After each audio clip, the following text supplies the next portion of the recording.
Okay, so I want to do a quick shout out before we get started. In lieu of Impact's pay-per-view last weekend, Homecoming, I want to tell you a story about a high school.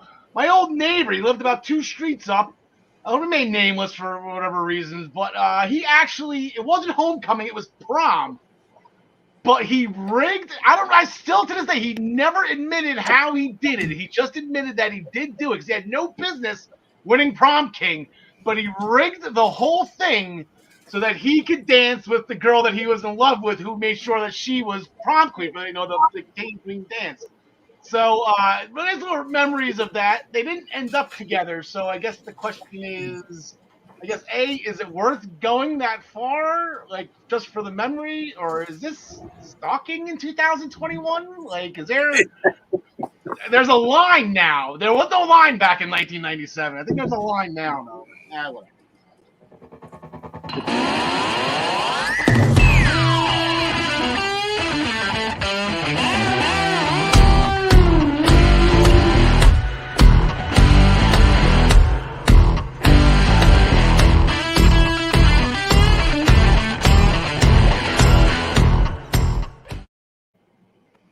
Ladies and gentlemen, welcome to episode 65 of the Essential Wrestling Podcast, powered, as always, by the Eastern Observer. You can taste the power. Unfortunately, I made a promise last week that there was a 100% chance that we were going to be live this week, and the weather of New Jersey washed that all away. My softball team is in the championship games. It was supposed to be Wednesday, supposed to be Sunday. Everything got rained out. So the glorious purpose that is burdened upon me will now take place tonight. Beautiful skies in the air. It is over. I will say it again. We will be back 100% next week, live on all of our platforms, on however you watch this. Yes, I know, right? On either Facebook Live, on YouTube. Again, so I just want to bring this to your attention that if you're trying to comment, we won't see it, unfortunately. We are not ignoring you. We love the fact that everybody chimes in. Unfortunately, like I said, burdened with glorious purpose. I love that line from the Loki series. I just got my Loki Blu-rays in. Disney doesn't even sell them. I got a guy in Wisconsin sells Loki on Blu-ray. But we're going to talk some wrestling today. We had a big week last week. SummerSlam is shaping up. With us on the bottom part of our screen, the living legend, John Connie, our first ever PWP champion. How are things? Not bad, not bad. Beautiful Jersey day. We're talking wrestling. Doesn't get much better than that. Honestly, it does not. And then up on the top part of the screen next to me, as always, Mike made his cousin, John Smith. It's funny because you see, now that I'm friends with Mike on Facebook, it's amazing. The guy is never not wearing a wrestling t-shirt. Yeah, it is pretty amazing. Unless he's got like a movie T-shirt on or a band T-shirt. He's a big hair metal band guy too. But me personally, I've been doing this slow draft for fantasy football dynasty league right now. We're currently in round 12. I'm up in 3 more picks. We've been going since Friday. I'm in fantasy football mode. But let's talk some wrestling. There you go. Hopefully, you told me it was 4 hours in between picks, right? So I think you're safe to do the show right now until it's your turn. Well, I mean, it's up to 4 hours. Some guys are picking right away. Some guys are taking a half hour. You know, I usually take about 10, 15 minutes, but I'll put it on pause while we're doing this, just for you. All right, just make sure. I'll make a nameplate for you. Make sure you can announce it just like you're at the NFL draft. With the 12th round pick, Andre the Giant. John's fantasy football team, I saw your name again, Andre the Giant. Andre lives in fantasy football. Somehow DeAndre Hopkins slipped to the 5th round in this dynasty league. Like, what are these people, idiots? So I grabbed him in the 5th round. That was nice. There you go. We've waited on today's show. We've waited long enough. Samoa Joe is cleared. He is an active wrestler, and he will be returning to the ring in 2 weeks. Both championship matches are now official for SummerSlam. Gary Mehaffy is back with us to discuss NXT UK and the Tag Team Championship match from this past Thursday. We make our picks for this week's upcoming shows, and you'll see the graphics are back. We got Ryan Joy back. The graphics and statistics are presented by MinutesToBellTime.com, and of course, our picks are sponsored by ProWrestlingPick'em.com. play against your friends, play against the universe. And guys, she'll like it too. We're going to main event the show with Ryan Joy from MinutesToBellTime.com. He will be coming in to talk with AEW with us and the Fight for the Fallen results.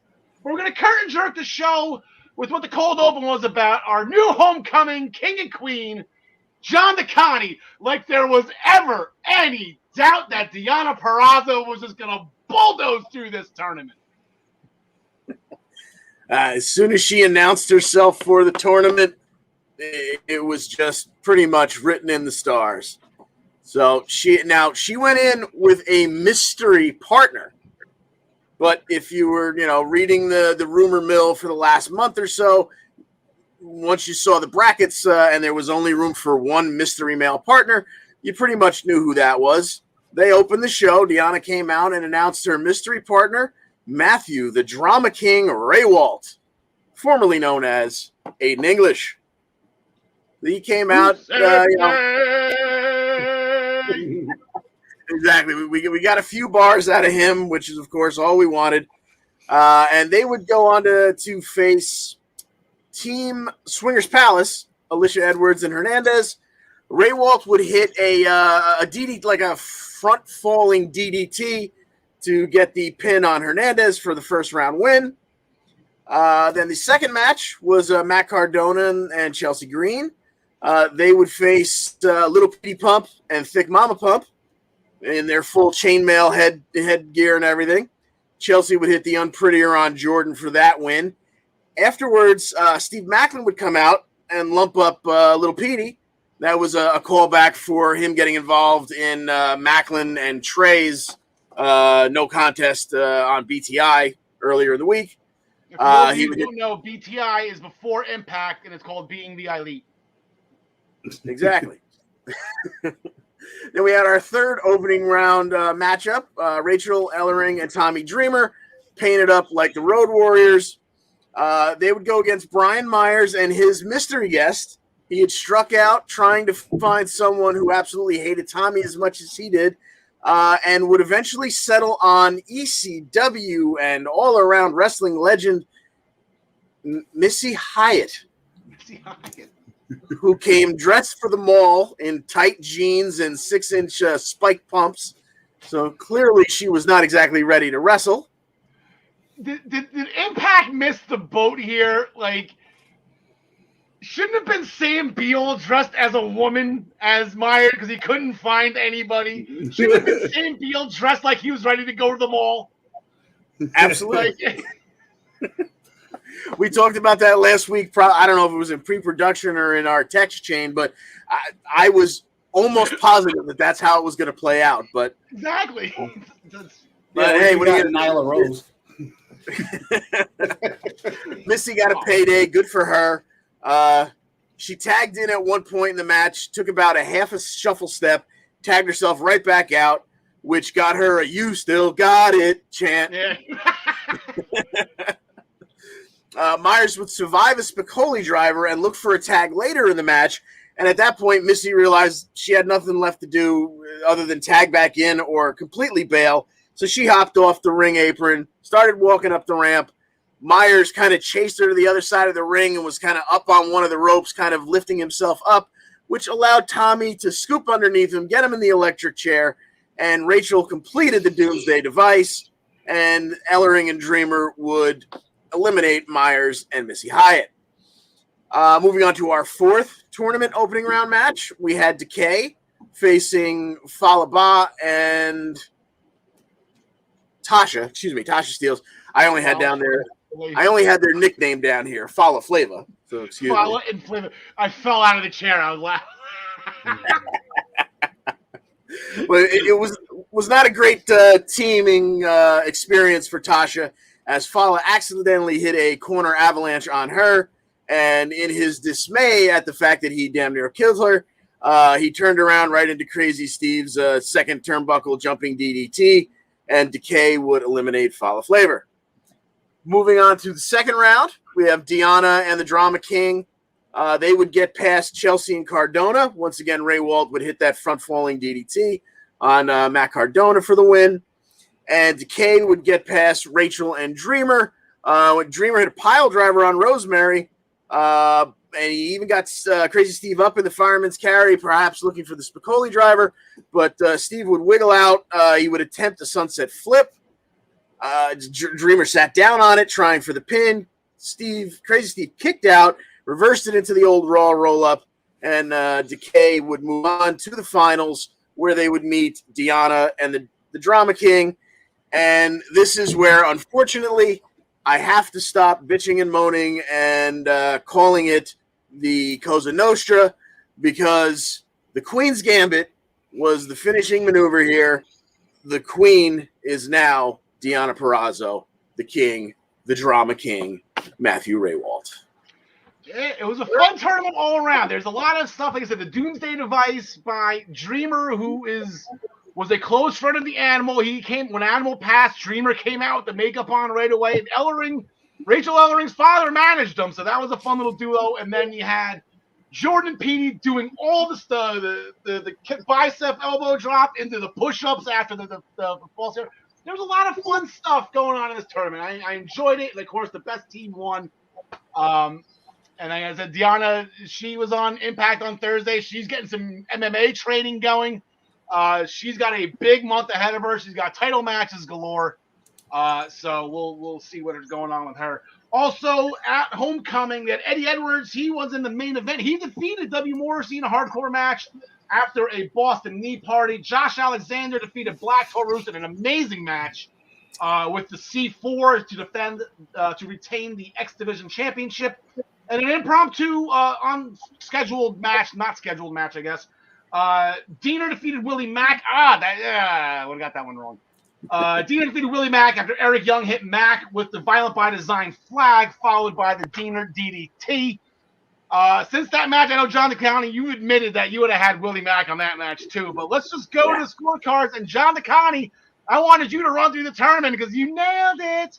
And the whole show, actually. 9-0 for 21 points, the perfect pay-per-view bonus. I had a nice show myself. I only had 2 matches wrong. One of them was main event with Morrissey and Eddie Edwards. Everyone else 6-3, 5-4. Tyler failed to answer the bell again. Let's start making those proctology university rumors. We'll start that smoke up again. We'll give him one more show. See what happens. Overall standings, I surpassed John Smith. I know John DeCounty jumped up a little bit. He's in a rat race with Travis for 4th, but we are still extremely early in. 14 shows deep. I can't remember how many we had last year.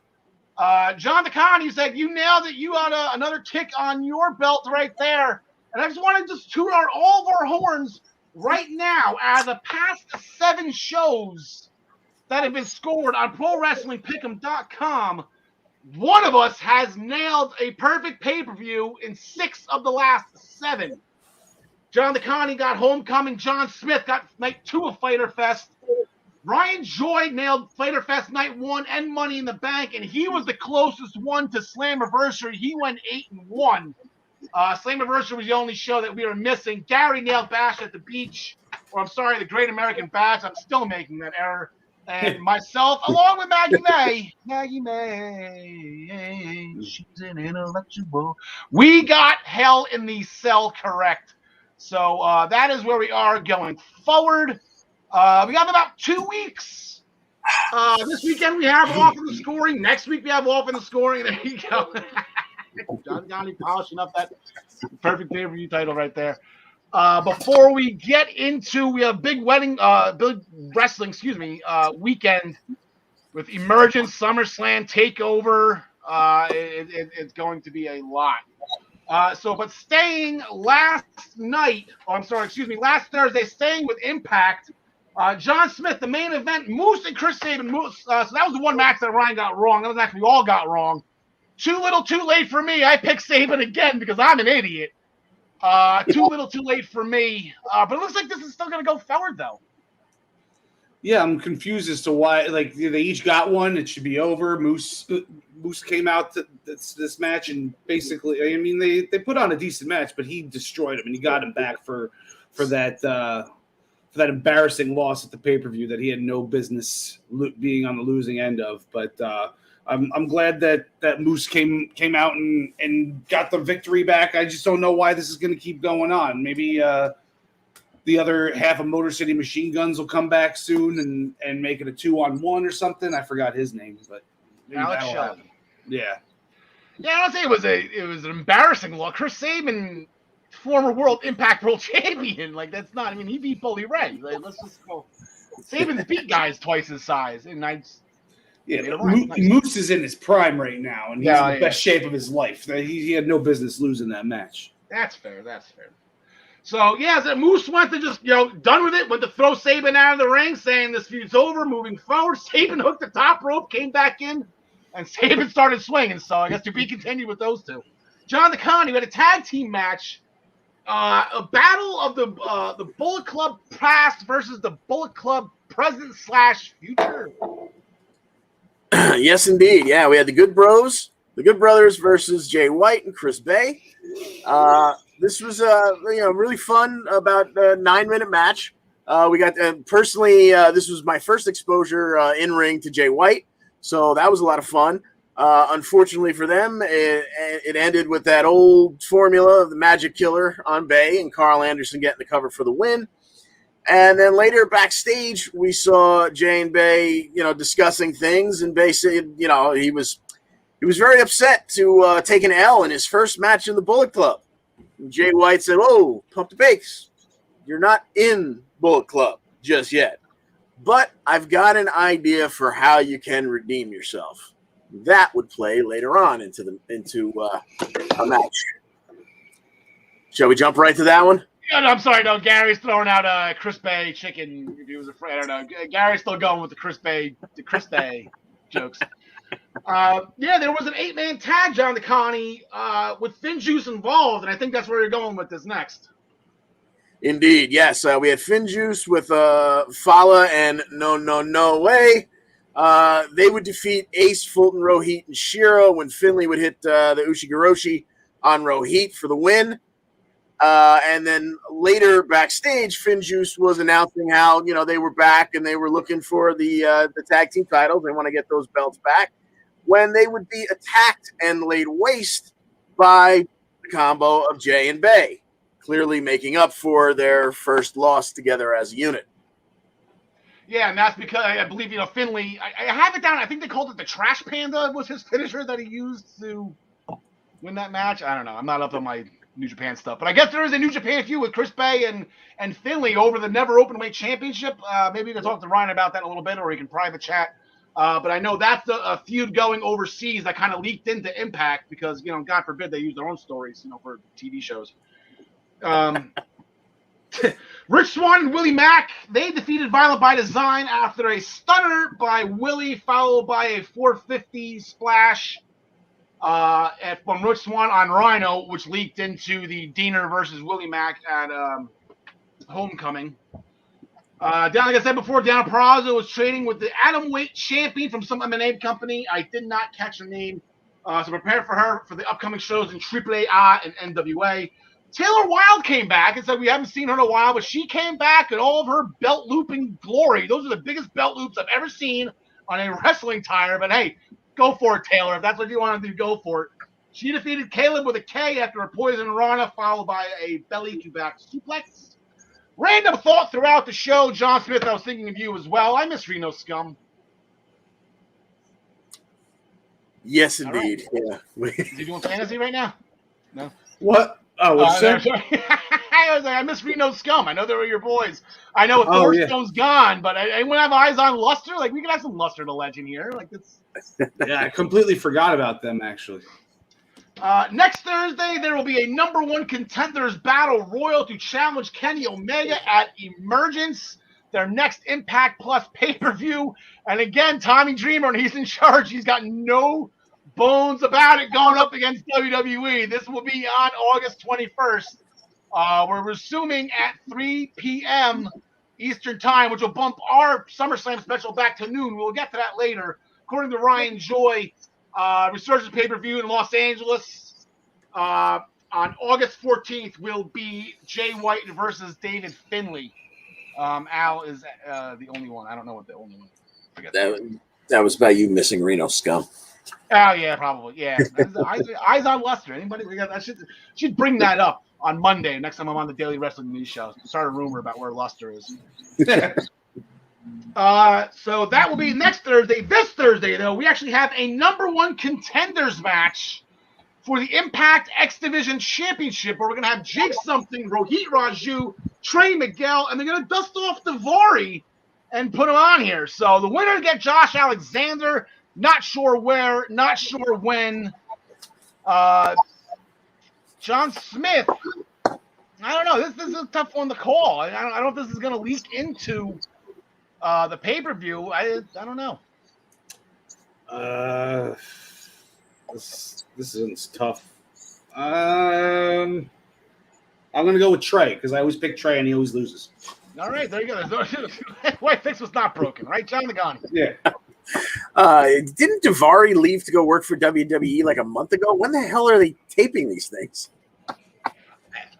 I don't know. Is this maybe this is Ari? Because I know Ari is still under his 90-day, right? So it wouldn't be Ari. That has to be Sean, right? That's anyway. Give me Jake Something just because just to be different. Josh, even though it's the X Division, he'll fight larger guys, so that looks like it would be a good match. I'm with you on that. I don't know why Jake is standing out here to me. I know Sean Daivari, he's not on the contract. I don't know why he would get the shot. And Trey seems like he's in that carrying cross category, I guess. I don't know what the hell they're doing with Trey. I don't. Yeah, Jake Something, Rohit's. I mean, I still have my graphic. If we're going to do the Defeat Rohit challenge, I'm all about that. I just don't think it's going to happen again. I'll go Jake Something as well. And then, speaking of the Battle Royal, Sami Callihan is going to be in that Battle Royal next week, but he does not want to wait till the Battle Royal to potentially get his hands on Kenny Omega. Then here comes Frankie Kazarian. Welcome back, former X Division champion, former tag team champion, a guy who made his name in Impact Wrestling back in the old Total Nonstop Action days. Here comes Frankie the Future Kazarian. Hopped the barricade to jump to the Elite. Tommy Dreamer potentially had a third member. Sammy called BS. He ain't going to do it.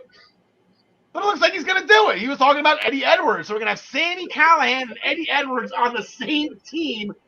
Cats are marrying dogs. Hell is frozen over. A pig just flew over my head. What the hell is going on here, John Licani? Is the Elite this much of a problem?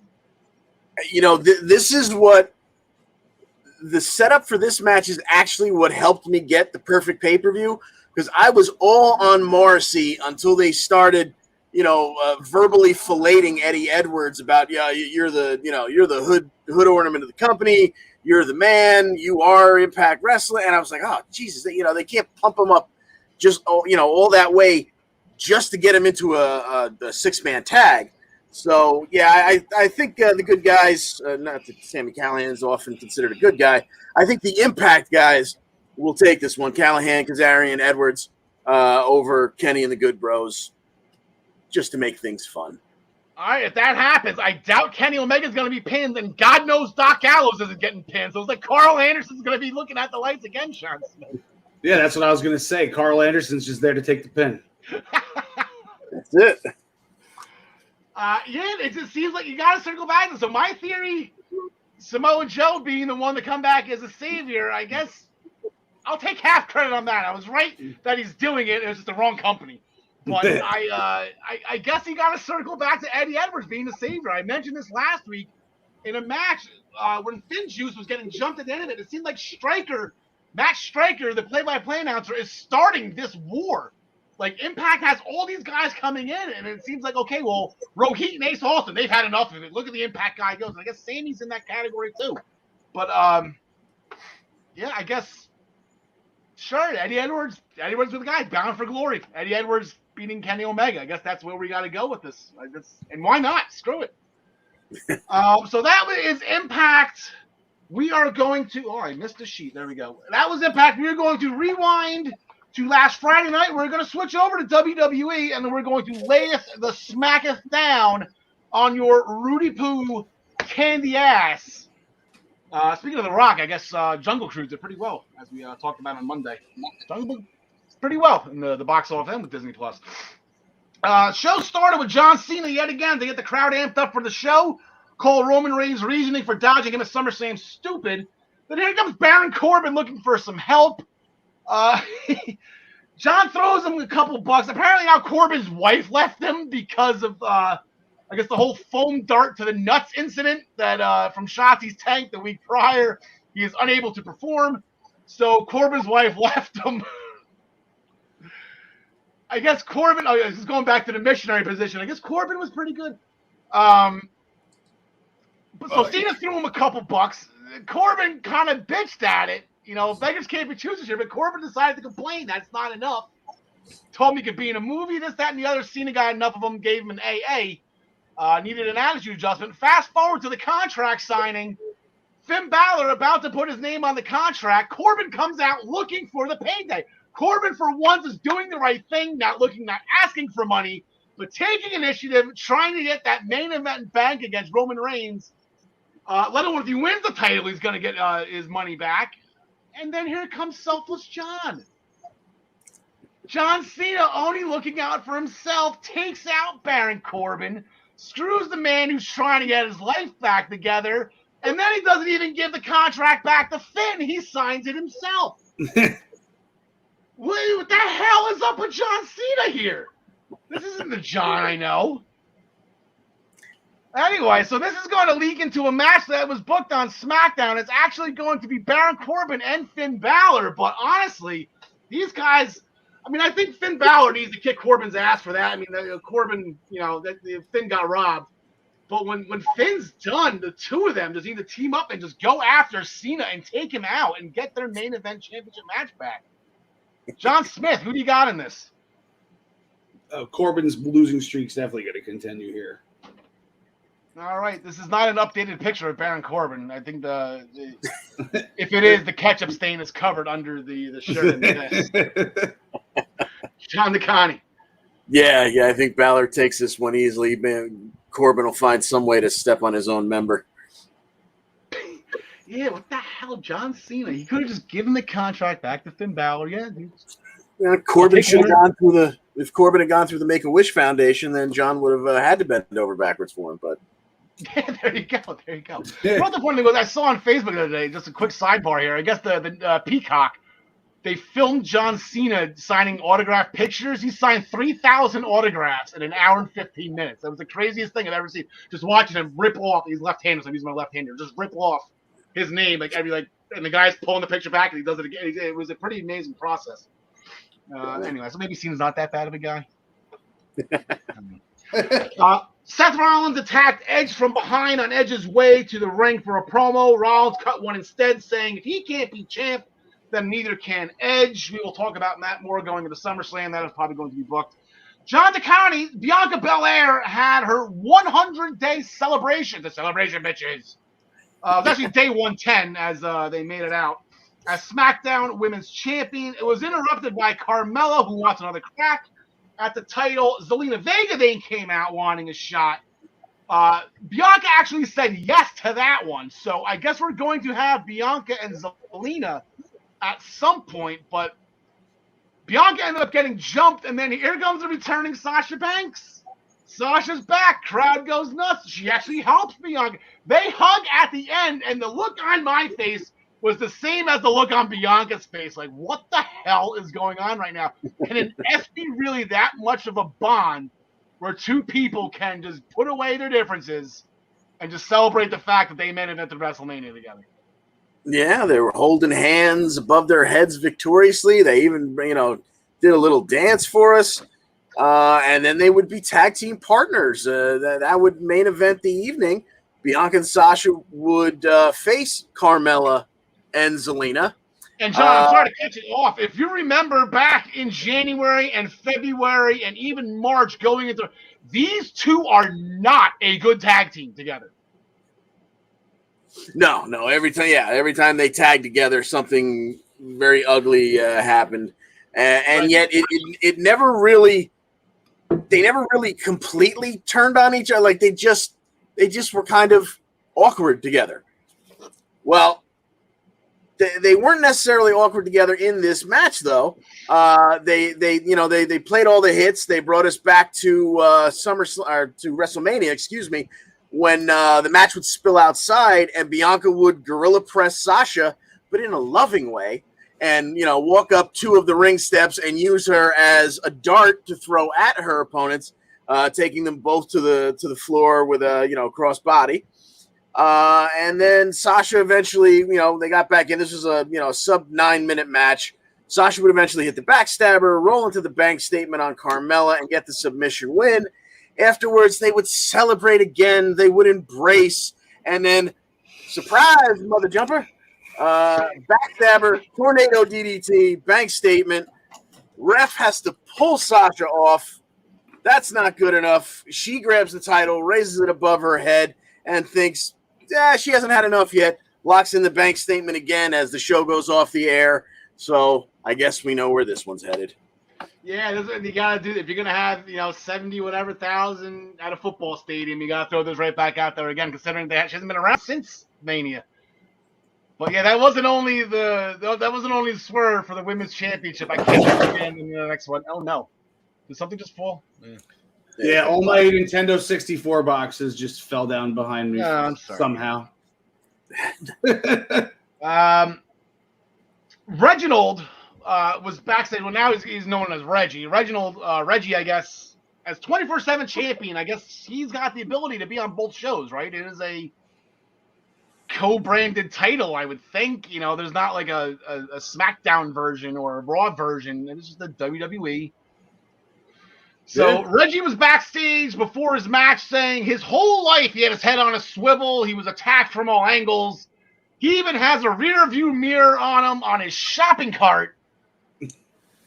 And then a production guy walks through the curtain behind him, and he didn't even notice. Took the words right out of my mouth, man. The highlights were him saying that and that happening, and him not being French anymore, apparently. No, apparently not. That's not. Yeah, so he's gotten his name shortened, so he's officially a part of the WWE. He's not going anywhere anytime soon. He got his name shortened to Reggie. Next he'll be Reg, and then he'll be R-Truth. Yes, RG. R false. Now, so we got him up against. We thought it was Otis at first, but it was Chad Gable, which excited me for a minute. But then they only gave us like a 2-minute match where Reggie was doing his acrobatics. He reversed a top rope German suplex into just landing on his feet and stumbling back into the turnbuckles. And then Otis finally was fed up with everything and came in and interfered and got the disqualification for Chad Gable.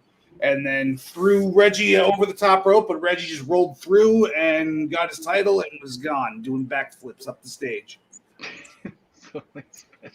Gotta have a head on a swivel. I wonder if I honestly want to say if that production guy actually still has a job now from walking into that shot. That couldn't have been the worst promo to cut too. Like if that was just like a normal, like I'm gonna kick his ass, it would have been fine. You look at the guy's face, ooh, as he walked through.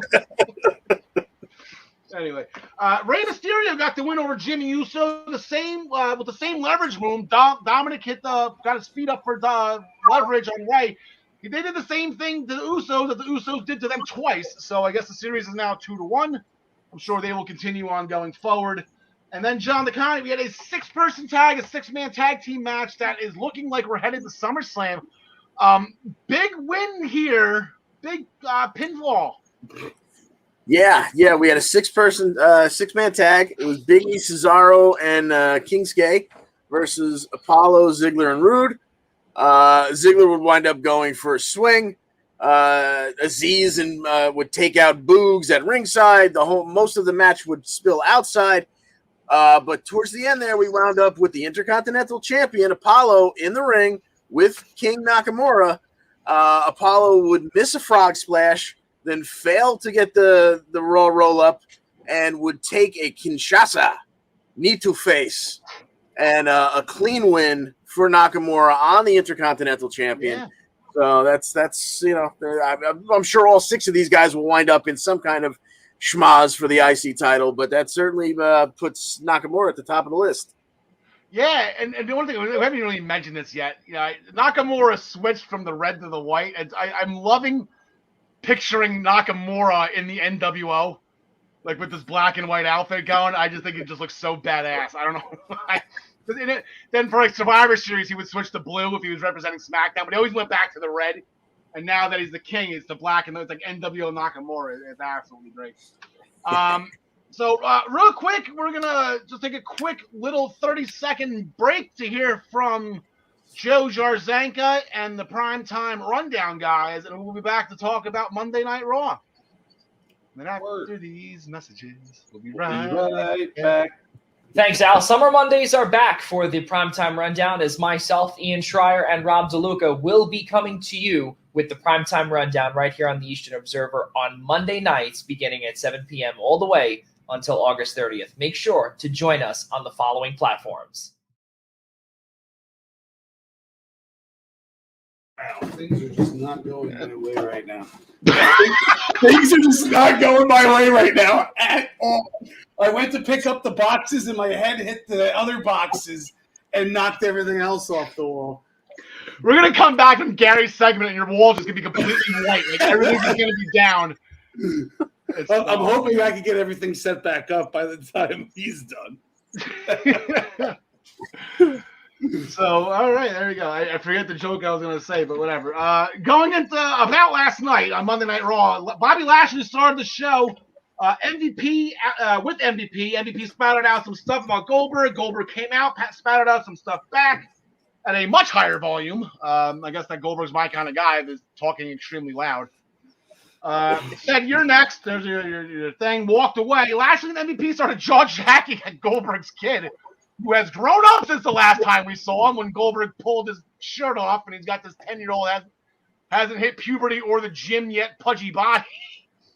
This kid looks good. He looks jacked. He grew up. I don't know how old he was or how old he is now, but he shot up. So shout out to, what's his name, Gage Goldberg?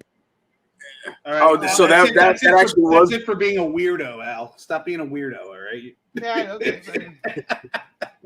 I was actually horrified for the kid back then. Going to like, dude, like, just why? It's like you don't have to pull up his shirt on TV. Like, relax.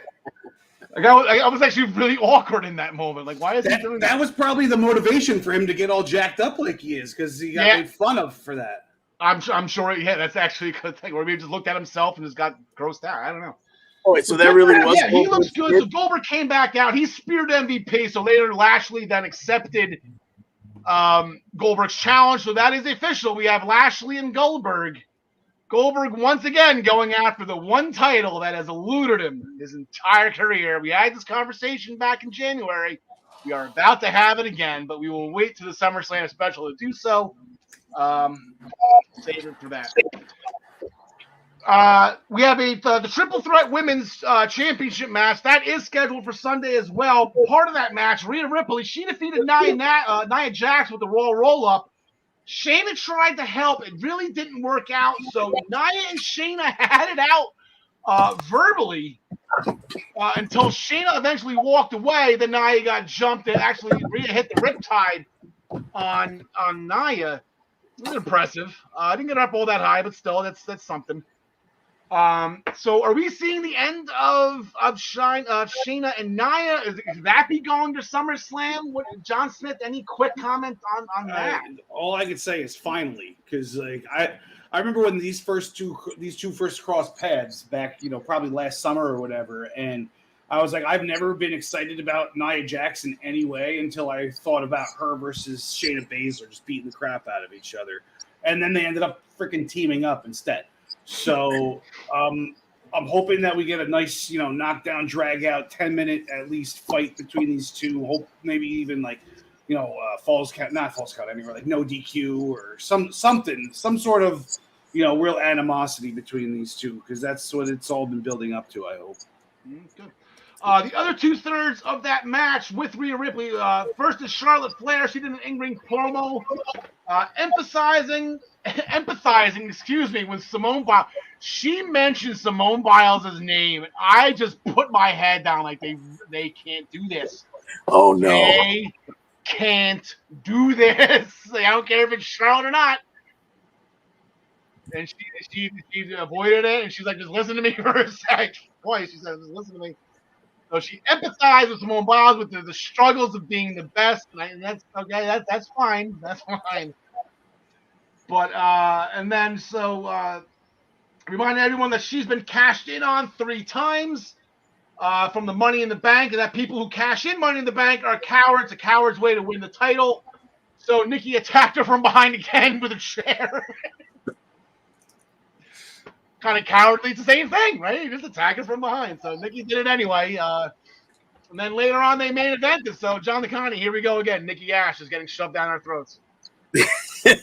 She certainly is, and they would main event the show in a no holds barred match, and they would get mildly extreme.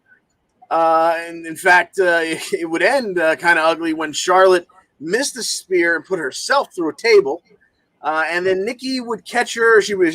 Charlotte rolled out after putting herself through the table to kind of get her wits together.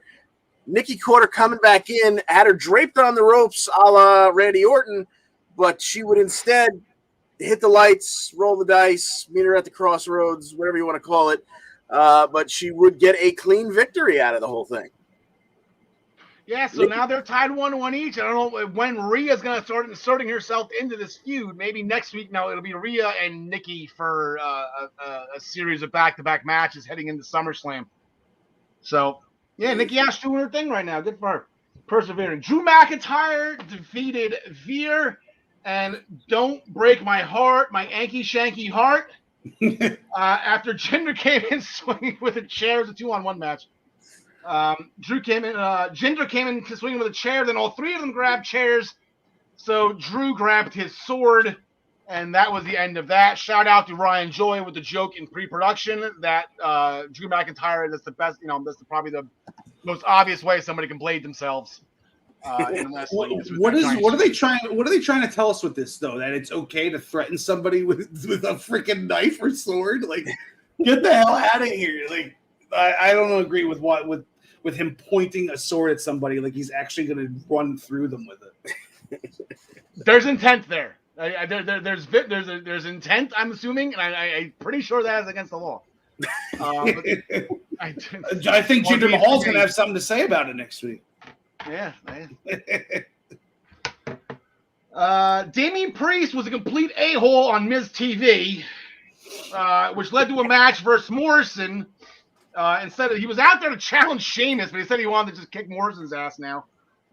Damien Priest actually beat Morrison with the South of Heaven chokeslam. Priest was immediately attacked by Sheamus, and that attack was thwarted by a Ricochet. Out of nowhere. So now we come back from commercial break. Now we have a tag team match, and then Damien Priest beat John Morrison again, this time with the Reckoning. I guess as John McConney pointed out, that name is now open. So good night for Damien Priest, bad night for America's Most Wanted. So going forward with that, I'm not sure. I mean, we'll talk about it when I put up my projections. Maybe this is now going to be a fatal 4-way for the U.S. title. Not sure where we're going with this. So to be continued. John Smith, one half of the tag team champions, was in action. No signings of AJ Styles. No sightings of Randy Orton again either. No one has eyes on Randy, apparently. We miss you, Randy. You can pour one out for Randy. Yeah, he's doing the whole kissing up to God thing. So, yeah, we got Omas versus Riddle. Riddle came out like a ball of fire, got swatted down like a fly. Ended up getting thrown all over the place at the beginning, gets thrown over the barricade, almost doesn't make it back in for a 10 count. Omas beats him up a little more. He gets a nice little ball of fire again from Riddle, and then he gets the double choke slam for the easy 1, 2, 3. It couldn't have been more than 3 minutes long, this match. Probably the most intimidating thing about that match is when Riddle, I think it was the second time the referee, Riddle had to try to get back into the ring to make the 10 count, and Omas was just staring down the referee. And I don't know why he was just one, like Heyman on Roman Reigns. It was like Omas was just drilling a hole with his eyes through this referee, watching him count to 10. It was really weird, but future world champion. I called it last week, Omas. Speaking of future champions, Eva Marie, she accompanied Doudrop to the ring, but they lost to Tamina. Tamina defeated Doudrop with a Samoan drop. There you go. Alexa Bliss came out on the Titantron to announce Eva Marie as the loser, which is complete blasphemy because Eva Marie wasn't in the match. How do you lose the match? She wasn't even in it. Doudrop then attacked Alexa Bliss later on Alexa's playground. Lily got thrown to the ground, but then here we go, Lily ripping off El Phantasmo, who's ripping off The Undertaker. This is the first time we've had a three-way rip-off here. Lily sat up. Lily sat up, so there we go. She's.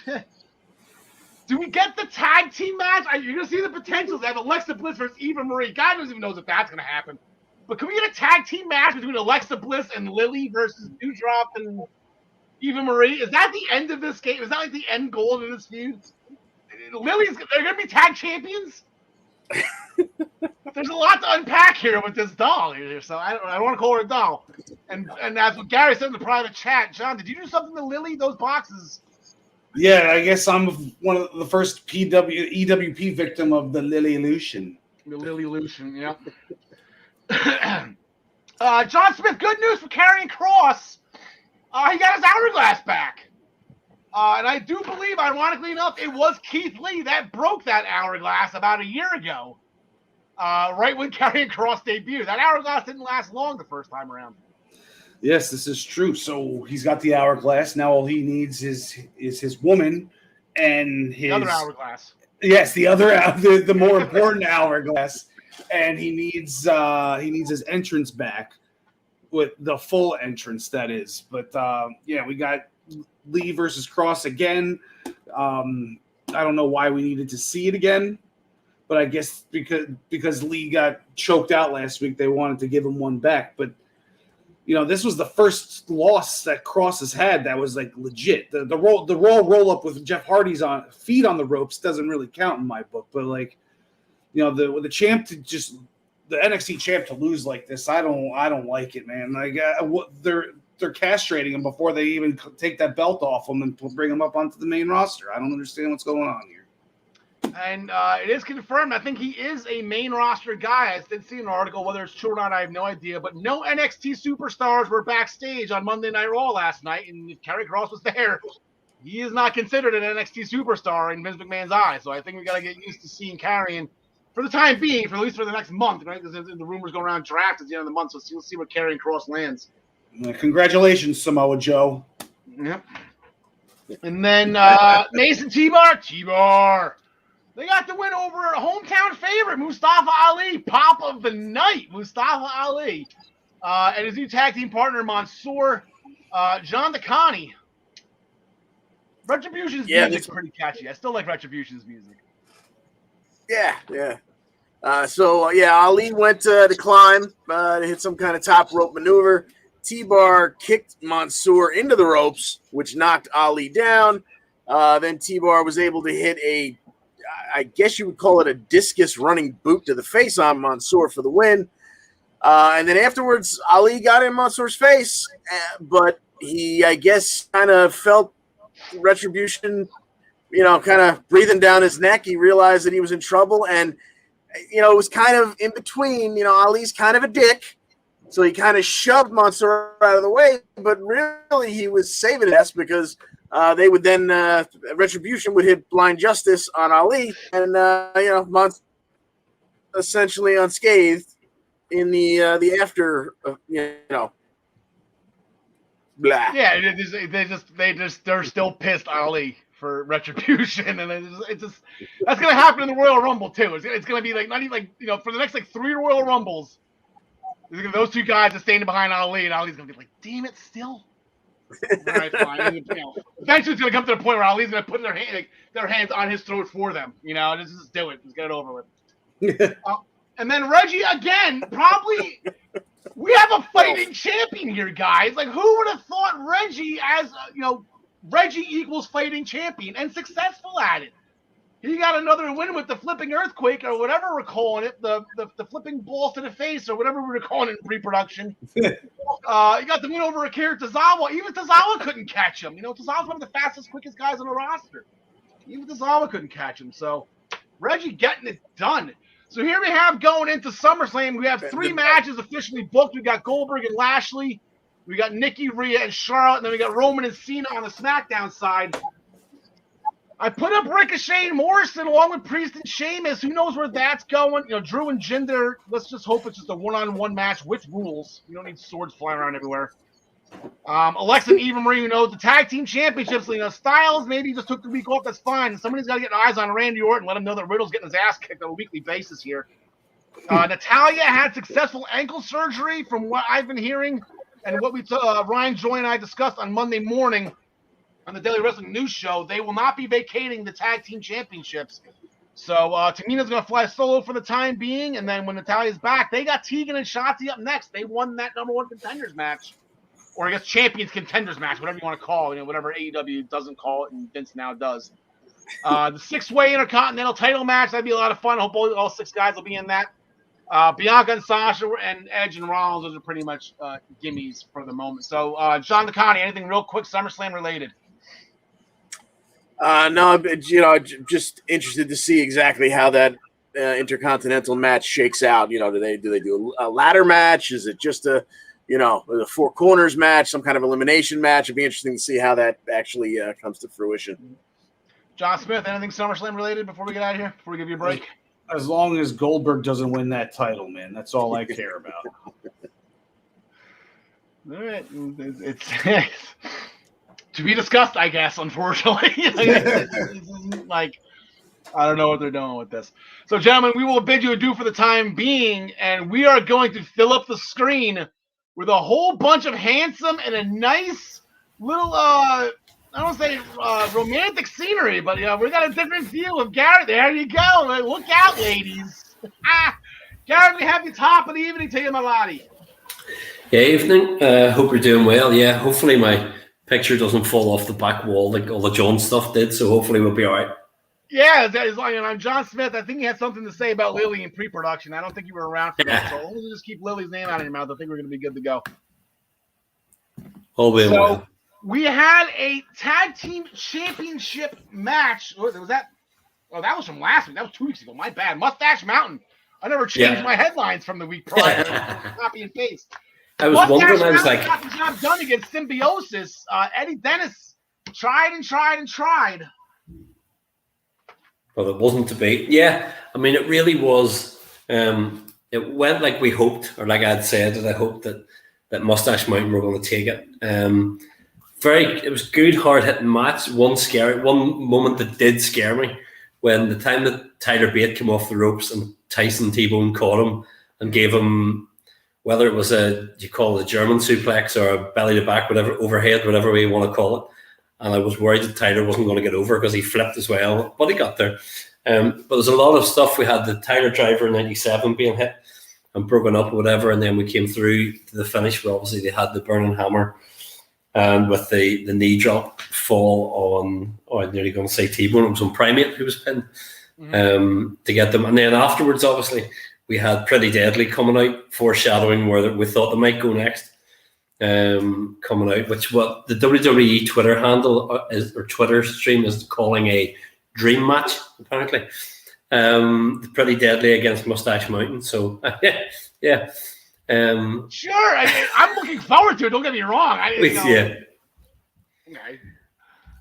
see it. I could have seen it. If Pretty Deadly in my dreams, but that's just. If Pretty Deadly had called it a dreamy match, I could have seen that working or whatever, like instead of dream match. But still, but no, I mean it was a good match between them, and I'm looking forward to where it's going afterwards. So. Yeah, I mean that's the logical place next to go. As long as Trent and Tyler are together right now, and we're used to seeing them together, might as well at least give them get the notch on Pretty Deadly's belt. I can't imagine. But then again, Mustache Mountain, they have never had those titles. They've had the stateside NXT championships, but they've never had the UK. So I mean, it's like Ryan was asking, obviously in pre-production when I jumped in, he was talking about when maybe an NXT UK takeover would happen, and that's the sort of match that you could see if things are starting to open up a wee bit here as far as wrestling shows and so on. If they manage to hold that off, even for a month or two, say September, maybe early October, doing that in front of fans, doing the title change if they do it, with Mustache Mountain would be great. I don't know that they'll hold off that long. It might well just be TV, but. Or if you do the swerve in front of fans, like I said, we're waiting on this too. This is like the next, like, okay, we started Sasha and Bailey, and then it was Hangman and Omega. They're like, okay, like where's the next big split up? And it's Trent and Tyler. We've been waiting a long time for it, you know. Yeah. True, very true. Until Satomura walked into the women's locker room, everybody was fully dressed, which made me mad or sad. Both, but everyone's like, "Well, what was that, man?" But Mako said she wants someone to step up, just like Amal did, and that caused a ruckus because everybody wants a shot. And then Miko smiled and she exited. So she just threw a live grenade into that locker room. Yeah. And it got the job done. And that's what Miko. I think everyone's gonna get their shot at Miko. This is gonna be a lot of fun. Yeah, it'll be good. And I honestly think having her about is going to be so good for the women's dressing room as well. Having her to help train some of them and look at some as well, like backstage or whatever, so it'll be great. And it seemed to be the women's, other than the main event, the women kind of stole the show because we had that, quote unquote grenade in the locker room. We had two women's matches to talk about. Stevie Turner, Max Moon's daughter, I believe we discussed that. She defeated Aaliyah James with the rope-assisted flatliner, ripping off Liv Morgan, Jersey Girl. And then Jinny and Effie Valkyrie. This is the one, like, holy crap. Like, this is a huge win for Jinny. And you know what, Garrett? I'm going to play analyst here. This is all Effie Valkyrie's fault. She fell for every single one of Joseph Connor's distractions. You can't do that and be successful in pro wrestling. No, it's interesting where they're going because Aoife's actually only, as far as I'm aware, I think she lost twice. She lost to Mako Satomura. Yeah. And obviously in this one. And you're going, as you say, there were all the stuff that was going on with Joseph Connors, all the outside interference, all the things he was doing, as you say. She went for it. And then we had Jenny beat her in the end, which at least the fan in me was going, storyline wise, I was going, okay, as you say, kind of falling for it. So whether you then go some sort of, do we have a mixed tag match? Do you go, does he interfere again in something and she gets a male partner to come out? I don't know. Yeah. It'll be interesting to see. And I was surprised, and it's the only time I've been right in a long time, for the Stevie Turner Aaliyah James match. When Stevie Turner came out, I went, has she turned heel? Is she meant to be back? Because all of a sudden, I thought, is she? And then when the match started, I went, oh, she is. I said, well, that's good. At least when she was walking the aisle, there was booze piped in. Yeah, although I didn't hear any 16-time world champion piped in, like there was on Raw, obviously, when Drew was coming out, but whatever. But as you say, there's so much emphasis on the women's division in NXT UK. It's great to see it. So. Yeah, so now I don't know if Effie Valkyrie is going to return to the woods. She lost to Miko. She was gone for a couple of weeks. If she goes back to that wooded or whatever that training thing that she likes to do, she needs to bring some type of electronics with her because she needs to watch videotape of how not to fall for distractions. Yeah. She can train all she wants. She's great, but she needs to mentally be better at that. We had a small training segment with Bomber Dave Massive and Jack Stars working as a tag team. So that's going to happen at some point. And we talked about that last week. We're going to talk about it again going forward. But we're going to get the match that we've been waiting for. The show started with Jordan Devlin defeating In Action with the Devlin side. Post-match, Jordan Devlin had to talk some smack about A-Kid, in which A-Kid comes out on crutches. But he didn't need him. The oldest trick in the book. And then this is what we're going for. He's medically cleared. We're going for the Iron Man match. And before we get into it, Garrett, again, bold statement. I'm picking Devlin in this, but a guy after my own heart, Jordan Devlin, rocking the turtleneck and going into the ring with the crutches. Absolutely incredible. Or A-Kid with the turtleneck, sorry. A-Kid with the turtleneck. Yeah, funny. That's the first thing I thought when I saw him coming out with the turtleneck. Actually, it's the truth. I actually sat and laughed and went, bet you Al says it. No, I'm really looking forward to. I hope that it ends maybe like 1-1 and it goes into 5 minutes sudden death, or it ends 2-1. I hope it's not like 6-5 or something like that in 30 minutes. And I don't think it will be just so bad, but I'm really looking forward to it. And I have to say, I'm picking Devlin as well. I really do think that it would be a big win for A-Kid to beat him, but I think that Devlin's going to be getting quite the push very shortly, and so I would say he'll take it as well. But it's going to be an outstanding match. Honestly, if anybody who's listened to this, if you've never seen a lot of NXT UK, tune in next week for that match because it's going to be outstanding. The first time around, I believe they changed the Webster's dictionary, the Irish dictionary, to clinic, and there's a picture of those. Now here's the thing: I'm going Devlin. I'm not picking against Jordan Devlin. It's a hard pick, but my mind is telling me A-Kid it has these Heritage Cup matches, all of these multiple pinfall matches where you can lose one, still come back and win. He's already trained for this. Not for 30 minutes. I think the most he went with, was 18.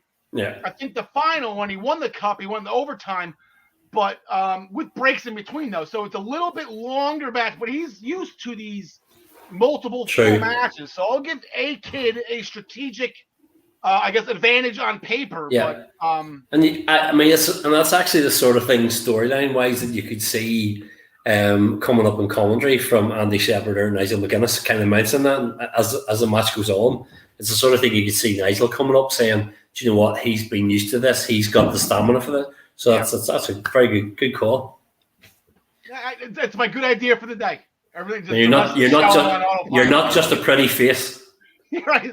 These glasses aren't just for show. Gary, thank you so much for coming in. Like I said, we pre-taped this. I believe the sun is still shining. It is. I appreciate the intimate was the word I was looking for before, the intimate setting. We hope to see you here again. Anything SummerSlam related you want to talk about? I said, I know your WWE guys. Anything you're looking forward to that you just want to throw out there? And one thing that does concern me, and it's the opposite side of what John was saying. I do think we could see Big Bad Bill just to say he's had it. Something taking the belt. We could hear a big Goldberg. Yeah, I'm so torn in that match. Yeah. So if it was WrestleMania, Lashley, no worries. But the fact that this is a mid-year, I am just so torn with this. I'm not going to make my call. Probably, I'll probably be sitting here like this, banging the pen on my head in the summer. Make a decision, But I just don't know. So, Gary, thank you again as always. We will see you next week talking about a doozy. Looking forward to it. Oh yeah, see you then. All right, so we're going to bring John Smith back on. John, everything in order? Anything else fall down? Oh, that's Ryan. My bad. Everything's back up where it should be. I arranged it a little differently, so hopefully they won't fall this time. Oh, I am up next in my draft right now. I got Ryan Fitzpatrick all queued up right now. Don't you already have I saw 3 quarterbacks on your team already, right? Yes, but just in case Taysom Hill actually ends up not starting and it's Jameis Winston, I need to. Plus, it's a 2-quarterback league, so quarterbacks are just worth a lot more. We're in the 12th round. Gotcha. We're the 12th round right now, and Fitz is basically the only worthwhile guy that you could start and get some points from. So. Oh yeah, he throws for 500 yards a game. Just freaking. Yeah, unfortunately, it's -4 per interception in this league, though, which is probably why he's still on the board.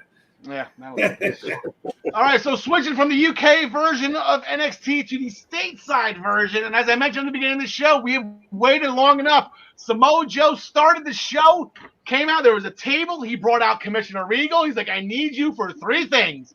1, here's my official resignation to NXT management. 2, here is a contract. I am medically cleared. I want to be on the active roster. And 3, here is the main event contract against Karrion Kross for the NXT Championship at NXT 36. A lot better plan than what Regal wanted to do. Regal wanted to fire him on the spot for making Karrion Kross making Regal choking him out the week prior. So instead, we're going to get that. Maybe now with this new thing with Karrion Kross running around on the red brand that maybe there's a loser leaves town stipulation. You can do something like that now, right? That's really – but we will get into that in a couple weeks as we get on the road to NXT TakeOver 36. But that wasn't even the biggest news of the night. Dakota, MF, and Kai. Yes! I never jumped. I just scared my cat, too. I jumped out of my chair. You saw it coming a mile away. She went on the turnbuckle. I'm like, she is going to eat a boot when she hops off. And that's what she done. Get excited. Get it done, Dakota. And the crowd popped for that.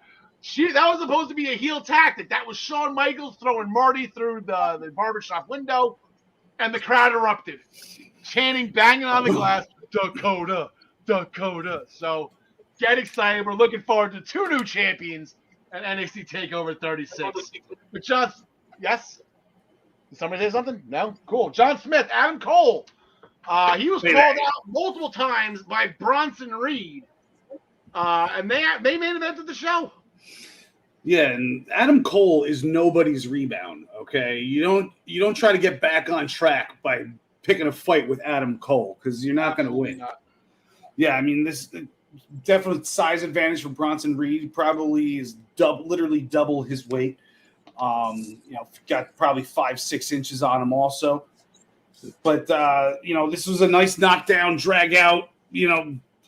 Number one contenders feeling quality type of match where you saw Bronson Reed can actually go with a main event quality guy. He didn't get the job done. You saw what he could do though. He took that Panama Sunrise that looked pretty fluid, especially for a guy his size. So Adam Cole ends up with the victory, but no skin off Bronson Reed's back. But it might end up going a little further than this, I think. But wait, there's more because Kyle O'Reilly came out post-match and did that suplex thing onto the staircase to Adam Cole that Cole did to him. They're tied 1-1 right now, right? That's the series at 1-1, so you might as well just close it off at NXT 36, TakeOver 36. Now rumors of Adam Cole's contract being up at the end of the month. He signed an extension just to do this. I'm hoping it's a Brock Lesnar situation where everybody was banking on Roman Reigns to beat him because Lesnar's contract was up. And then, oh, no, wait a minute. Brock signed the day before. He's staying. He just won, and he's still champion. So I'm kind of hoping that's where they're going with this. So I don't think this is an easy layup pick for just saying, Kyle O'Reilly because Cole's leaving. Because we don't know if Cole's going anywhere. And if Hunter's smart, he's going to throw the money at him to keep him. So John DeConnie with an amazing tag team match as well. And you know what? Not that I'm a big fan of the guy that returned, but I saw the injury as it happened. I'm like, crap. Like, I thought this was like an Alex Smith situation where he might not be walking again. And all of a sudden, what has it been, like 6-7 months later? Yeah. It was quite a surprise. We had Dunn and Lorcan versus Ciampa and Thatcher, and they just, tore the place down for about 12, 13 minutes until late in the match. Thatcher was outside at ringside, and Ridge Holland would return and absolutely erase him with a lariat at ringside. That would leave Ciampa in the ring, and Dunn would hit the bitter end for the win. But that's not where it ended because Dunn and Lorcan would hold Ciampa down and make him watch as Holland just beat the ever-living hell out of Thatcher back and forth. Ragdolled him around the ring, and then finished off the festivities with a headbutt for Ciampa himself. And then later on, as we watched them leave, the camera, they don't have a male backstage interviewer, but the cameraman was asking some questions a couple times throughout the evening. And he asked Ridge Holland on his way out, "Why did you attack Thatcher?" And Holland replies, "It's none of your business. Not the first person I've smashed up, and it won't be the last." So he's back in a big way. So that triumvirate right there is looking pretty imposing. And it's going to be even better when Danny Burch gets back. Once the governor is involved as well, that's going to be a force on the regular. That's a great team for War Games. How long? When's War Games? We got like 3-4 months now. Like, let's start petting now. Now that there's no Undisputed Era, okay, so it's Undisputed Era versus somebody. Yeah. Okay, so that they're done. Now we have this other foursome, but we also have Legato. We also have Hit Row. Like what they did with the first one, the 3 teams of 3. I thought that was a pretty cool idea. So to be continued with that, we have a long ways to go before we get to War Games. So yes, indeed. Cameron Grimes' cowboy boots on that golf course were absolutely incredible. That whole series of events with LA Knight, Cameron Grimes being his caddy, making him wash LA Knight's balls for 30 minutes. Golf balls, excuse me. Sorry, I forgot a word there. With the little washer. Long story short, they were betting money, whatever. Cameron Grimes ends up winning. I think it ends up being like a $20,000 bet against grizzled young veterans of all teams. I came in with a golf cart and their scarf was on the golf cart. That was pretty funny. Cameron Grimes hit a hole-in-one while also hitting LA Knight in the balls with his backswing and then in the head with his follow-through. So 3 for the price of 1 from Cameron Grimes as that just keeps on going. And it's been absolutely gold. I Spy a Jersey Girl, again, Casey Catanzaro getting it done with Caden Cartner. They defeated Frankie Monet. Frankie Monet's finally in the L column here. And Jessica Kamea after Robert Stone threw in a purse to try to help Frankie, which ended up causing a distraction, leading to that 450 net breaker combo from Casey and Caden for the win. So Frankie Monet, she scares me when she makes that face. Like, I can't imagine Morrison doing something wrong to the point where she actually it scared the hell out of me. Like I don't know how Morrison deals with the face alone, but just scares the crap out of me. To each their own, but she just was not happy with Robert Stone, and that looks like it's coming to a screeching halt. Maybe one more comic Larife thing, maybe tonight or next week, and then it's Robert Stone's going to get his ass kicked by Frankie Monet. I look forward to that match between those two. Yes. Zoe Stark is looking for a girls' night out with Io Shirai to strengthen their bond as NXT Women's Tag Team Champions. Io eventually agreed, so I guess that means we're going to go braid each other's hair and talk about boys or something like that. I'm not really sure what girls do to bond anymore. I've seen videos, but I don't think that's correct. Cool. Mandy Rose was spotted. Speaking of fun videos, Mandy Rose was spotted backstage talking with Gigi Dolan and JC Jane. Gigi, I know. JC, not too familiar with, but it looks like maybe she's trying to form a little female faction of her own. Maybe Absolution 2.0. Maybe. Could be. Hope not. And then we had the breakout tournament. We had the third first round match where Carmelo Hayes beat Josh the Gigs Briggs with a scissor kick off the top rope. Ifa Valkyrie to advance in the breakout tournament. He's going to take on Duke Hudson, who's doing commentary during the match in the semifinals in a couple weeks. So we're going into NXT tonight. We have the final first round match. It is going to be Joe Gacy versus Trey Baxter. Joe, not too familiar with. Trey Baxter used to have another name and actually wrestled in a Super X tournament earlier this year for Impact Wrestling. Blake Christian was his name, John Acani. You're nodding your head. So you're going to give Trey Baxter, he's tournament proven. Yeah, he's tournament proven. He's a heck of a high flyer. I would be surprised. Obviously, I don't know anything about Joe Gacy, but I would be very surprised if he did not go over here, Mr. Baxter. John Smith. Yeah, another coin flip. You know, give me Gacy. It could go either way. These things, like these breakout tournaments, they're so hard to pick. They're literally like you don't have any info. You know, there's no angles. You don't know who they're trying to push. It's like this is where you find out who they're trying to push. You know. Yeah. Stormy's telling me right now, is my cat Stormy. He's telling me he's going with Trey Baxter. He has a cousin, a dog named Baxter, so he'll go with that pick. My sister's dog. Hit Row did a backstage promo, talked some smack about Legado del Fantasma, as well as Imperium, who were their opponents that night. Big story here. Same as who was I just talking about? Same as A-Kid. I was just talking about the last segment, all right? Ashante the Adonis full-blown turtleneck in July in Florida. That is a bold statement. I like it. Didn't really work out too well for them as they actually didn't get the win over Imperium. They lost by after interference by Legado del Fantasma, leading into the European elbow drop powerbomb combo for the win. So it looks like Imperium's going to be the one that's going to be probably going up against MSK at TakeOver at some point soon for the tag titles. But we're gonna get a little bit more of Legado del Fantasma and Hit Row. Hit Row. John Smith, who do you got?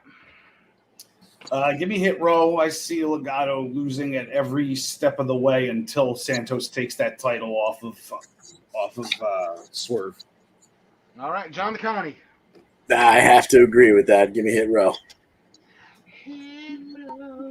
Okay, then we got the next big money match for Diamond Mine. They had a sit-down interview with Wade Barrett. Wade Barrett's doing a lot of sit-down interviews. Actually doing a pretty good job as an interviewer. Roderick Strong wants to take out Bobby Fish. Undisputed battle is correct. So we have Adam Cole and Kyle O'Reilly on one side. We got Roddy Strong and Bobby Fish on the other. John DeConnie, what are you thinking here? I think Roddy Strong gets it done, maybe because he's got some seconds and thirds at ringside, maybe some heel tactics going on here. I'm not exactly sure what to do with Bobby Fish here. I feel Bobby's going to put him over, but like, what does Bobby? You can't beat him, join him here. I know he's Kushida Fish is a great tag team, but he's cruiserweight champion at the time. I don't know what we're going to do. I got Roddy as well though, John Smith.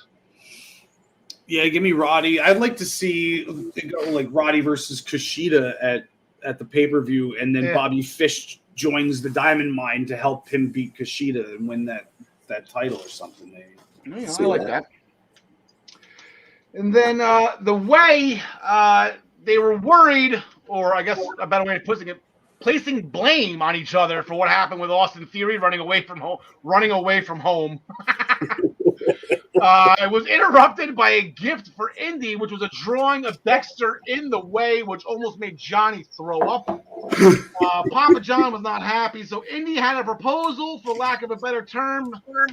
I actually wrote it down, love her or leave her, but I guess they're going to call it a love her or loser match. So if Dexter Lumis beats Johnny Gargano, then Dexter gets to date Indy. If Johnny wins, then the whole thing is over. The Way can move on with their lives without Dexter Lumis in it, and they can resume searching for Austin Theory. I'm assuming.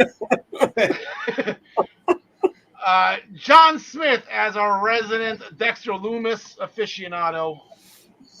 I would have loved to have seen this at the pay-per-view, because then we could have gotten the pay-per-view like Dexter and Indy finally kiss moment on pay-per-view. I don't feel like that's going to happen on random NXT show during the middle of August. So give me Johnny somehow. All right. John DeConnie, I can't help but reminisce of SummerSlam. I believe it was 1999 with Test versus Shane McMahon. The first little lover or leaver match, or lover or loser, or whatever it was called. Where Test fought his heart out for his girlfriend, Stephanie McMahon, only to have that come crashing down 4 months later. Yeah, poor bastard. In this match, give me Dexter, because there's just, this is going to get me in trouble when we get to a takeover. But as long as there's no points on the line, I'll be damned if they're going to do away with the amount of comedy that could come from Dexter Lumis dating Indy. Yeah, there's going to be a lot going on, because that doesn't mean Indy's leaving the way. She's got. It's just that Dexter is going to be around Johnny all the time, just staring at him. I am not ready for the Way to break up. I was already heartbroken at the idea of Theory running away. The Way cannot end. No, not ever. As Vin Diesel would say, family. I remember that was the first. I think that was Shane McMahon's first match. Was Test at SummerSlam for the Lover or Leaver. It was a Greenwich Street fight. I remember I missed the match. I remember I was watching it at Friends. I was like, I don't need to see. What is Shane gonna do? Wow, was I wrong? I came back and all their jaws were on the ground. Like, dude, you missed the most amazing thing we've ever seen. So it's got out. So all right, so that will do it for NXT. I think it's a fun way. It's kind of fun in general. We're gonna start. We started the show with Homecoming. We're gonna end the show. Jesus, Ryan, with Brian Joy number 57, I believe, of the Dark Order. There we go. With AEW's version of Homecoming, we're going to end with. Was I right? 57? That was the. I want to say 53, but maybe it was 57. AEW's Homecoming is next week, yeah. So or tomorrow. So tomorrow, yeah. So we started with Impact Homecoming. We're ending with AEW. But before we get to Homecoming, we are going to recap Fight for the Fallen, a nice charity event that they do every year. They usually have these nice, just straight up house show like wrestling matches. Nothing ever crazy, right? The show started with how I thought it was going to main event. We all kind of had this happy moment in our head of Adam Page getting one over on Kenny Omega, getting his title shot, and going on to, we assume, All Out in Chicago. Ryan? There's like 12 news stories in this match. Yeah. I mean, first of all, the Elite comes out to the ring dressed in all their Space Jam glory. Hangman Page and the Dark Order have sort of this Dark Order cowboy montage stuff to their gear. So the gear in itself is one story. The second story is Doc Gallows was eliminated from this match, but he didn't take a pin again because that's what he does. That's his doctor's Third thing, the second countout in AEW Dynamite history happened in this match. So that's how Gallows got out, along with Stu Grayson. So both those guys being protected here. Everybody else take a pin, and then also, it takes more than an AEW World Title belt across the head. Maybe an N64 controller box would work better to take out Hangman Adam Page. No, it takes 2 V-triggers and a one-winged angel from Kenny Omega, and of course, nobody kicks out of the one-winged angel. Adam Page gets pinned by Kenny Omega.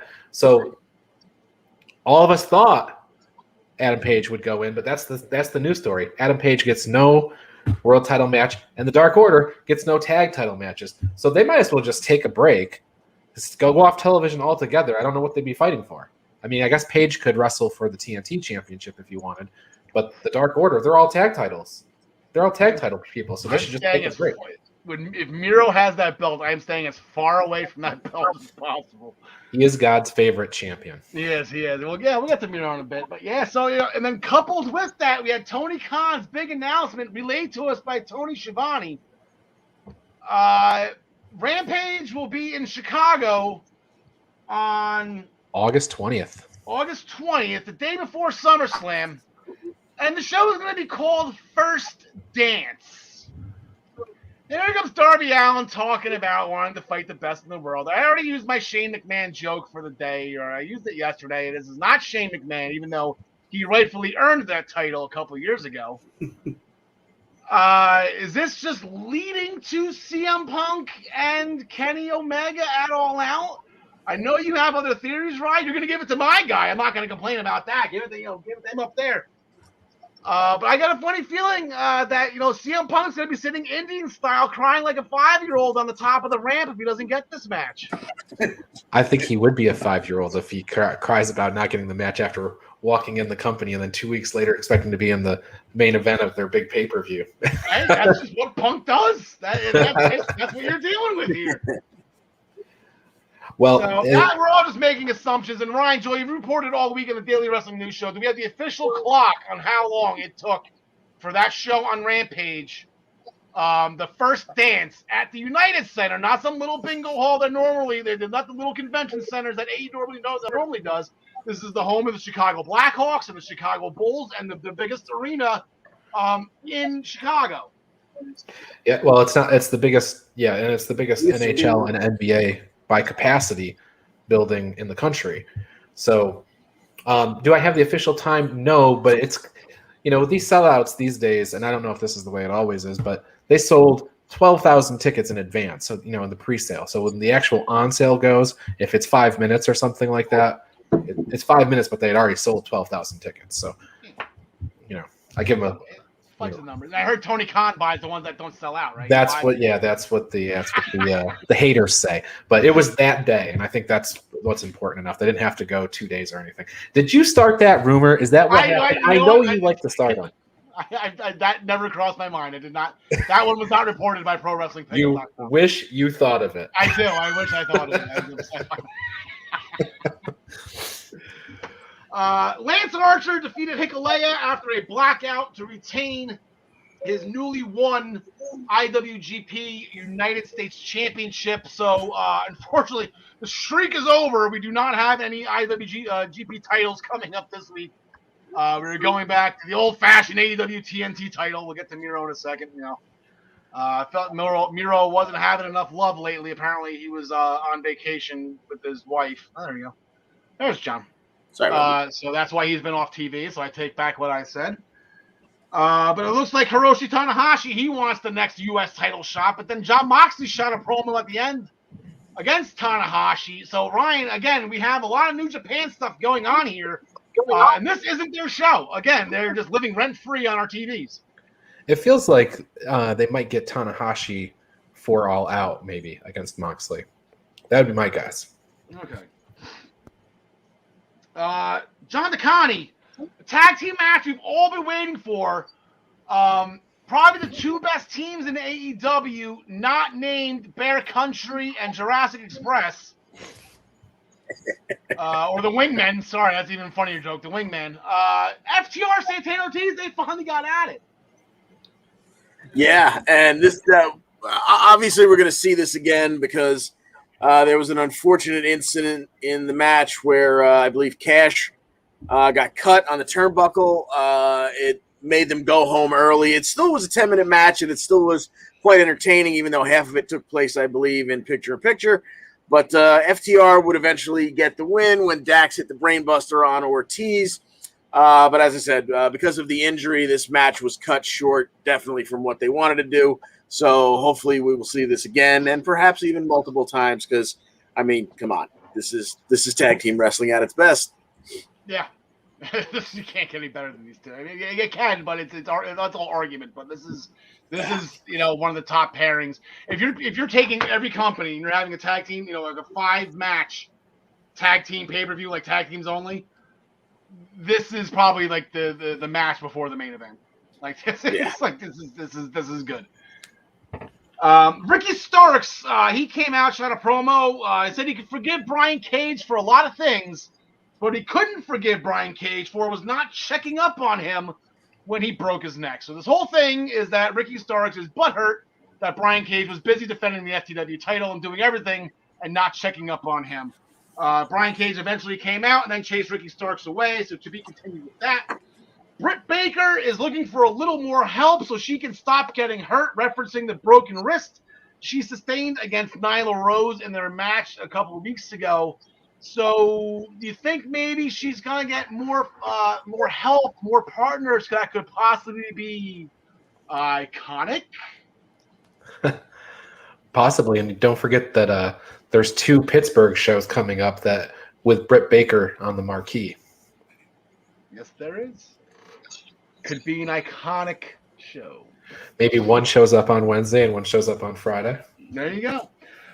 Staying in the women's division, Thunder Rose defeated, I'm assuming, the new King of Hearts, Julia Hart. That name is now trademarked by AEW, and it's the only one that makes sense to me. So the King of Hearts, Julia Hart, in her first match as an official member of the AEW roster, I'm talking about Thunder Rosa, she won with the Thunder Driver. So welcome to the show, Thunder Rosa. Now she can finally have a legitimate chance at winning the AEW Women's Championship, because you wanted to believe it. Let's see, she's not under contract.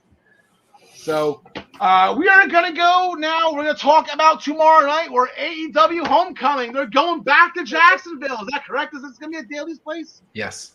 All right. That's what I like to see. Our Redeemer is motivated by a vengeful God and his double-jointed wife. He's probably not doing missionary position over and over again. He's probably doing some fun stuff, Miro. I can see him having fun with her. He'll pulverize Lee Johnson in a match for the TNT title. We finally get our TNT Championship match back on TV. As I mentioned earlier, anyone want to give Lee Johnson a shot here? Nope. Well, his name is Big Shotty Lee. It is. He's going to take his shot. Well, is it going to be on Rusev Day or not? I believe tomorrow might be Miro Day. Not sure if it's Rusev Day or not. I'm not sure if they officially switched calendars yet. Okay. Well, if it's Rusev Day, then it's not. Then Lee's not winning. Okay, I will check. I know, like, you're on tomorrow morning on the Daily Wrestling News Show, correct? Right. Yeah. So do the research and look us up and let us know tomorrow morning on Ryan's show. Yeah, I'll let you know if tomorrow's Rusev Day or not. Yeah. Christian Cage, he teamed up with Jurassic Express last week as they defeated the Hardy front office after a choke slam by Luchasaurus, followed by a frog splash by Christian Cage. The Blade then sucker punched Christian with a pair of knucks in hand after the match, and that is what we're leading into at Homecoming tomorrow night. Anyone want to give the Blade a shot? I am not. Nope. Is it on Rusev Day?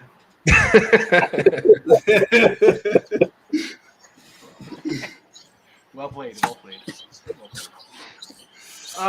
We have an NWA Women's Championship #1 contenders match.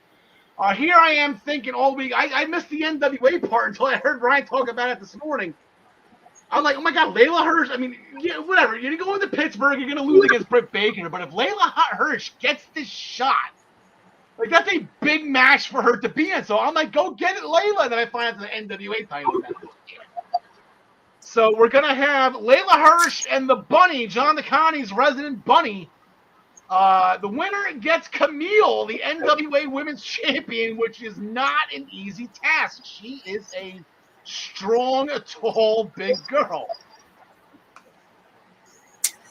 Yeah, and that's where I'm a little, you know, it's tough to make this call here because Camille being a big, I mean, you're gonna put Camille in the ring with Layla. I want to say Layla Hirsch is gonna win this, but Jesus, you're talking about, you know, that's gonna be an awkward. This is Ray Khali versus Rey Mysterio. Yeah. Okay. There you go. I was trying to come up with one, but that's about as good as any. But give me Layla Hirsch here, just because I think that'll be a lot of fun. Yeah. John Smith, Jersey girl. This is big for Jersey. This is big. This is probably the biggest match of Layla's career. I know she's been in some tournaments before, but this is big. Yeah. Give me Layla Hirsch. Got to go with the Jersey girl on this one. And like the Ryan, the biggest thing with AEW, and I try to give AEW the legitimacy here. Normally, with All Elite Wrestling, the better wrestler wins. Like Layla Hirsch is a New Jersey State champion or whatever she won as an amateur wrestler. God love the Bunny. Nothing against the Bunny. The Bunny's going to cheat. You know, she's going to have to try to cheat to win this. But this has to have Layla Hirsch written all over us. And then does the winner get the shot? I guess my next question is the winner get the shot at NWA Power or Empower? No, I don't think so. I think they have a challenger already identified for Empower, and I can't remember who it is, or if they're doing a series of matches to get there. But that's already determined. So it's not on that show. I have a question before I give my answer. I do have a question. Why is the Bunny John DeConnie's resident Bunny? What's the story? Is there a story there that I missed? It's the same as like me with Eva Marie or Zaya Brookside, and that's okay. You don't need to explain any further, John DeConnie. I understand. Jordan Grace and the Bunny. That's it. They're off limits. They're John DeConnie. So as long as Travis isn't on the show, she's my Bunny. Yeah, right. She is down the street from Travis, in Buffalo, New York. So here's the thing. I think the Bunny is going to win, and on the NWA shows, you're required to deliver excellent promos because they're a very promo-heavy show. They do light matches, like only 5-minute matches. So I think that if the Bunny is going to make a field trip to NWA to wrestle on an NWA show, she has stronger promo skills than, say, Layla Hirsch. If the match is going to happen on AEW soil, yes, which I don't think it will because we haven't seen Camille in AEW, then I would give the nod to Layla Hirsch. But long-winded answer, I'm picking the Bunny. Okay. Malachi Black attacked Cody Rhodes in the back while Cody, it's not the gorilla position, but it's the go position, I think they call it. They're finally going to get at it next week. There's a lot of lightness versus darkness in this. I think Cody will be dressed in all white. Representing Shawn Michaels, Malachi Black will be dressed in all black. Representing The Undertaker from WrestleMania 25, I want to say. Ryan, as our senior AEW correspondent, is Cody going to do this again? I picked Cody to take an L when he wrestled against Anthony Ogogo. But I'm going to pick him to take an L again here because I think Malachi Black they can do more with. He's much more established. He can do more than the one move that Ogogo can have. So I think they're ready to pull the trigger on him fast and get him going. So I'm going to pick Black. Plus, I think Cody Rhodes is going to go do his game show for a couple of months. So he needs the big loss here so that he can come back and avenge that loss in 2 months. Okay, but that doesn't mean the Cody Rhodes thing is he gets the win, but then he gets his ass kicked after, and that's what he could come back from as well. So John Smith. He lost the title to Brody Lee last year. What's that? He lost the title to Brody Lee last year. And then the Dark Order destroyed the whole Nightmare family. That's how that break happened last year. Yeah, but I'm saying, he can just come back from an ass kicking. Like I said, he beat a Go-Go, got his ass kicked afterwards, right? I think the same thing happened to Archer, right? Didn't get his ass kicked after that one too, but he had to get the 3. So John Smith, I know you got your happy hats huge on right now, so that's. Is he My what? Again? Cody's booking it, right? Yeah. Yeah. Cody's winning. All right, John DeConnie, as we notice, Aleister Black's, I want to say it's his right eye, still has not recovered fully on an injury sustained by Buddy Murphy on SmackDown about a year ago. Is that going to come into effect? And for some reason he took it out on Fuego del Sol last week. So give me Malachi Black in this match versus Cody Rhodes. If not, what the hell are they doing? Yeah, you can't do this to Aleister Black. Lance Archer, exactly. Anthony Go-Go's, you can't do this to freaking Aleister Black, Malachi Black, whatever you want to do with it. Ryan, as I said at the beginning of the show, this was a charity event. At the beginning of the segment, this was a charity event, Fight for the Fallen. Nice, wholesome matches, right? Until we got to the main event. Yeah, the main event, as advertised, though, at least I guess you would say. There's no question about what this was going to be, and we had Nick Gage played all the hits, the light tubes, the chairs, the pizza cutter, all that stuff. Domino's doesn't want to sponsor AEW anymore because of the picture-in-picture Nick Gage slicing Jericho with a pizza cutter while the Domino's commercial is playing. Domino's got a little upset about that. I guess I can't blame them too much. I never want a Chris Jericho flavored pizza. So no. In any event, so they had this bloodbath. Jericho very bloody toward the end of the match, but he did manage to get a hold of Gage's light tube package, and he smashed that over the top of Gage's head, hit him with a Judas effect, got the pin, 1, 2, 3, struggling in the ring, trying to battle the exhaustion of just competing in a death match where he did a Hurricane Rana. And then MJF has the big news that he's been paying attention to every word Jericho has ever said to him.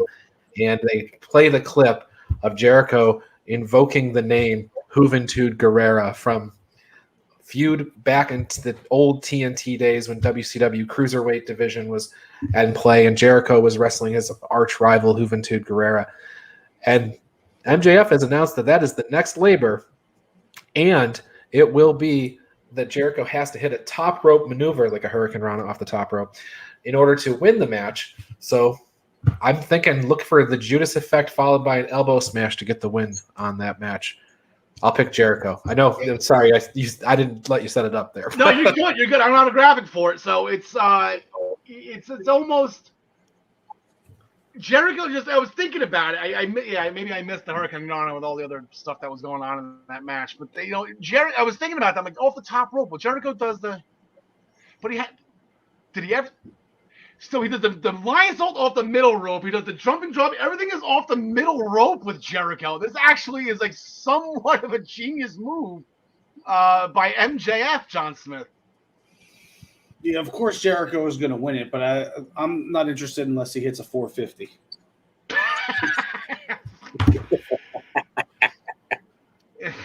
Like, what was that? Like throw a $5 bill and get 50 cents back? I don't know. John DeConnie? Yeah, I can't follow that. Give me Jericho in the match.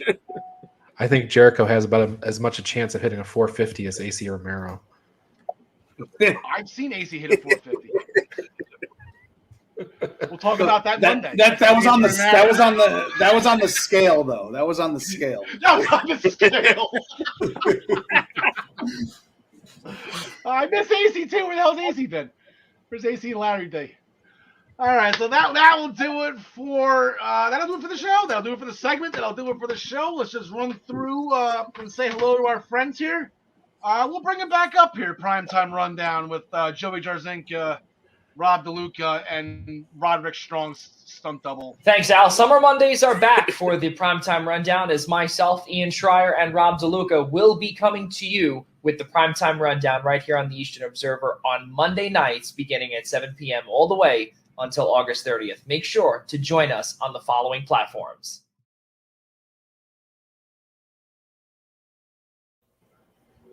All right, there we go. I got Stormy back up here again. He's purring. He's ready for some dinner. Tune in to the Daily Wrestling News Show Monday through Thursday at 10 a.m. and get your morning cup of joy with Brian and his band of merry co-hosts as they sort through all the horse manure, which is also right here on the Eastern Observer platforms. No Storm. Yeah, you can't go on the keyboard now. Sorry about that. The Body Slam Brigade's got over 4,400 subscribers to receive this weekly column. Make sure you go to minutestobelltime.com to subscribe. The Body Slam Brigade by Ryan for you for free. Speaking of cats, here we go. The Black Cats NYC. Here we go. There's their Stormy right there. Black Cats NYC. They're Stormy's favorite band. They're the official band of the Eastern Observer. Please go to all of these music outlets. You got YouTube, Deezer, Spotify. Please make sure you go here and get the Black Cats NYC, their new album, Free Cake. Oh, man, I dropped my promotion clipboard. This is probably the worst promotional set we've ever done. Also, as always, the Essential Wrestling Podcast is sponsored by ProWrestlingPick'em.com, the internet leader in sports entertainment pick'em pools. Join us in the Essential Wrestling Podcast pool and play against us or create a private pool with you and your friends. ProWrestlingPick'em.com. Play against your friends. Play against the universe. And guys, your cats will like it too. Join us back here next week, episode 66. We will be back live. It is a beautiful day in New Jersey. There's no reason for my game to get canceled tonight. James Wheeler, we miss you, buddy. We will be back. Also, please make sure you join us for our SummerSlam special. Right now, scheduled for 3 o'clock until Tommy Dreamer officially announces emergence for August 21st, which will probably also be at 3 o'clock. So we probably will come on at around noon to make our picks. Our so-called experts make our picks for SummerSlam. And I want to say so-called. I should probably stop saying that because you know what? Like I said, 6 of the last 7 shows we have scored, one of us nailed it. So congratulations, John DeConnie. You got homecoming right last. So anything else before we leave, John Smith? No, just wish me luck on this Dynasty draft. I'll update you. It should be over all 28 rounds by next week. So I'll give you guys an update on my second half of the draft. All right. Did you ever end up getting Fitzpatrick? I did get Fitzpatrick because I got sniped, but I wanted Troutman, the new tight end on New Orleans, because it's tight end premium scoring. They get 2 points per reception in this league. So I was hoping to get a nice young tight end. Oh yeah. Yeah.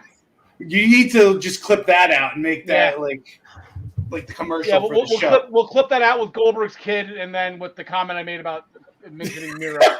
And then we get Ryan, Joy, anything from your end? Yeah, I'm a little upset you didn't ask me about SummerSlam. You asked Gary about SummerSlam. You asked these guys about SummerSlam. Well, you're your chance right now. There we go. I'm wearing my John Cena wristband and everything, and I don't get asked about SummerSlam. So I'm going to tell you about SummerSlam. Goldberg's not winning that title. Okay, there's going to be a lot of wrestling fans who are hopefully in agreement with you. It's just going to be tough. You're wearing your wristbands right now. Do you think John Cena was pretty self-centered and self-absorbed on Friday, signing that contract, not giving it to Baron or Finn? It's a little weird. But hey, it's good enough for Adam Pearce So, Yes. Hey, he was the first one to challenge him anyway. True. Yeah, But Finn Balor's name is there on the contract. I think with this, if John Cena beats Roman Reigns at SummerSlam, after we all pick our jaws up off the floor, I think Roman will just say, "Well, there was not an official contract." There's got to be loopholes around that. That's just John Maybe you Connie. can hire Mark Sterling. Yeah, there you go. Yeah, he's a barista, right? John Connie, I got a button in my face. Yeah. Anything from you? Nothing. I just hope Ryan is correct that there's no way Goldberg is winning that title at SummerSlam. Yeah, unfortunately, there's a way. I have a couple ways actually. Anyway, so that will do it for us. We will see everybody next week. Alexa Bliss, we love you, even though I know you're screwing with Eva Marie right now. We'll glitch it past. We know that's all fun and games. Lily's making you do it. We're not holding that against you. John the Connie, take it home. Thanks for joining us. And as always, we wish you the best in all your future endeavors. Happy birthday to Oh, Jesus you. Christ.